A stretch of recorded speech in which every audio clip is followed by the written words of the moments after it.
Hello guys, welcome back to my channel. আমি রিয়া। আশা করি সবাই ভালো আছো, আমিও খুব ভালো আছি। আজকে তোমাদের সাথে একটা রেসিপি শেয়ার করব, আর সেটা হলো কি ইলিশ মাছের পাতুরি। এখানে কয়েকটা চাল কুমড়ো পাতা নিয়ে নিয়েছি। এই পাতাগুলোকে একটু হালকা জলে সেদ্ধ করে নেব।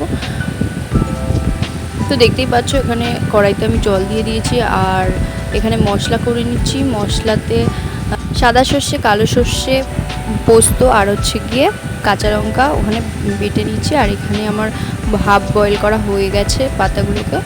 তো এখানে সব মশলাগুলো একে একে মাছের সাথে মাখিয়ে নেবো। ফার্স্টেই দিয়ে দিলাম নুন। তো নুন আর হলুদ দিয়ে আমি মাছটাকে ভালো করে মেখে নেব।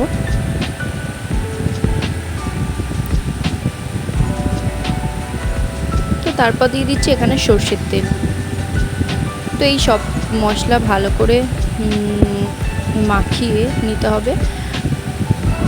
আর এখানে তারপরে দিয়ে দিলাম সর্ষে বাটাটা, সর্ষে, পোস্ত আর কাঁচা লঙ্কা বাটা।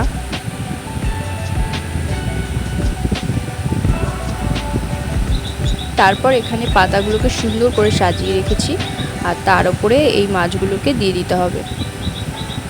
তো দেখো আমি এক এক করে সব মাছগুলো দিয়ে দেবো।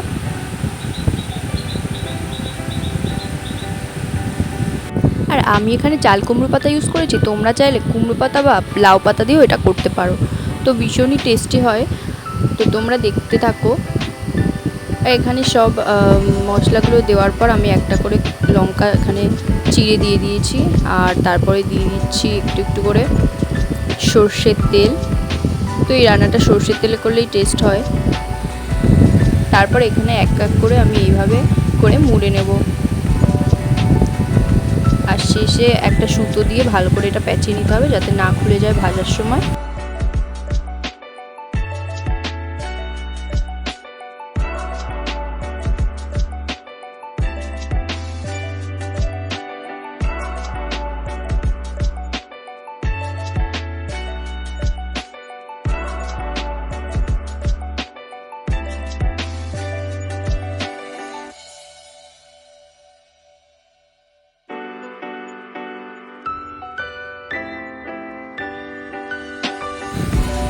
তো এখানে আমার এক এক করে সবকটা মোড়া হয়ে গেছে। এবার আমি কড়াইতে তেল দিয়ে দেব। তো কড়াই গরম হয়ে যাওয়ার পর কড়াইতে তেল দিয়ে দিয়েছি।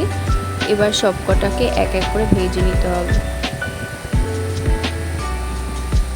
তো এখানে সব মাছগুলোকে এক এক করে তেলে ছেড়ে দিলাম। তো এবার ঢাকাটা খুলে মাছগুলোকে এবার উল্টে দিতে হবে, আর খুব সাবধানে এটাকে উল্টাতে হবে, না হলে কিন্তু ভেঙে যেতে পারে। আর এখানে আমি চাল কুমড়ো পাতা ইউজ করেছি, তোমরা চাইলে কুমড়ো পাতা বা লাউ পাতাও ইউজ করতে পারো।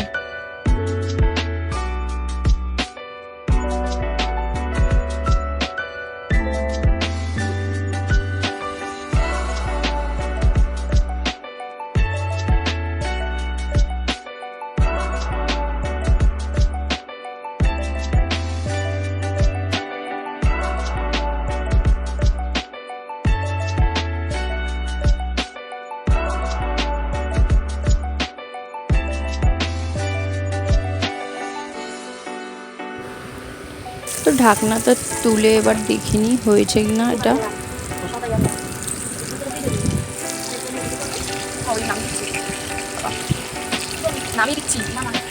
তো একে একে এবার সবগুলো উঠিয়ে নেব,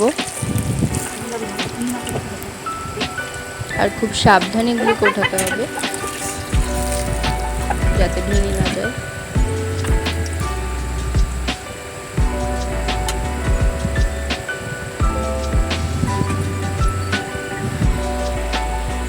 ফাইনালি এরকম হয়েছে দেখতে। আর এবার চলো তোমাদেরকে এটা খুলে দেখাই কেমন হয়েছে, ভেতরটা কতটা সিদ্ধ হয়েছে। আর খাওয়ার আগে সবাই এই সুতোগুলোকে অবশ্যই ফেলে নেবে।